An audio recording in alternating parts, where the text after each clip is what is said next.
حضرت جبریل علیہ الصلوۃ والسلام حضور کی بارگاہ میں بیٹھے ہوئے تھے، صحابہ کرام بھی بیٹھے اور جبریل بھی بیٹھے۔ کبھی کبھی جبریل بندوں کی شکل میں، انسانی شکل میں آتا، اور جیسے صحابہ بیٹھے ہوتے ویسے جبریل بھی آ کے بیٹھ جاتا۔ تو جبریل بھی آ کے بیٹھ گیا حضور کی بارگاہ میں، صحابہ بھی بیٹھے ہیں۔ تو نبی پاک صلی اللہ علیہ وآلہ وسلم آپ نے اچانک ایک آواز سنی۔ صحابہ کہتے ہیں وہ آواز ہم نے بھی سنی۔ جبریل نے پوچھا یا رسول اللہ صلی اللہ علیہ وآلہ وسلم، جانتے ہو یہ کیسی آواز تھی جو آسمانوں سے آئی ہے؟ تو نبی پاک صلی اللہ علیہ وآلہ وسلم نے فرمایا جبریل یہ کیسی آواز ہے،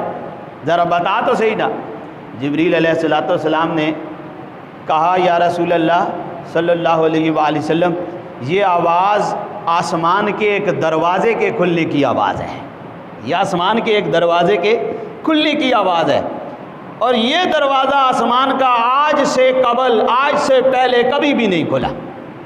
آج سے پہلے کبھی بھی نہیں کھلا، یہ آج ہی کھلا ہے، اسی وجہ سے اس کی آواز بھی زیادہ ہے۔ ویسے بھی دیکھیں کوئی دروازہ اگر سالوں بند رہے تو اسے کھولا جائے تو اس کی آواز زیادہ ہوتی ہے، تو آسمانوں کا ایک دروازہ جو پتہ نہیں کتنے ہزاروں سال بند رہا اور آج کھلا ہے اس فرشتے کے لیے جو فرشتہ آج سے پہلے کبھی دنیا پہ آیا ہی نہیں ہے۔ دروازہ بھی وہ کھلا جو آج سے پہلے نہیں کھلا، اور فرشتہ بھی وہ آیا جو آج سے پہلے کبھی دنیا پہ نہیں آیا، فرشتہ بھی وہ ہے۔ اور اس فرشتے نے کیا کیا، کیوں آیا، وجہ کیا تھی؟ وہ فرشتہ حضور کی بارگاہ میں آیا سلام عرض کرنے کے لیے، سلام عرض کرنے کے لیے حضور کی بارگاہ میں آیا۔ نبی پاک صلی اللہ علیہ وآلہ وسلم کی بارگاہ میں جب وہ فرشتہ سلام پیش کرنے کے لیے آیا نا، تو اس نے سلام بھی کیا اور ساتھ میں کہا یا رسول اللہ صلی اللہ علیہ وسلم ابشر بنورین، اللہ نے آپ کو دو نور عطا فرمائے ہیں، ان دو نوروں پہ خوش ہو جاؤ، دو نور عطا فرمائے ہیں، ان دو نوروں پہ خوش ہو جاؤ، اللہ نے جو آپ کو عطا فرمائے، اور ان میں سے پہلا فرمایا اولہما سورۃ الفاتحہ، فرمایا پہلا نور فاتحہ ہے، وآخرہما، اور دوسرا نور ان دو میں سے خواتیم سورۃ البقرہ۔ انہوں نے حضرت جبریل علیہ الصلوۃ والسلام بھی بیٹھے ہوئے ہیں، جو فرشتہ آج آیا حضور کی بارگاہ میں سلامی پیش کرنے کے لیے،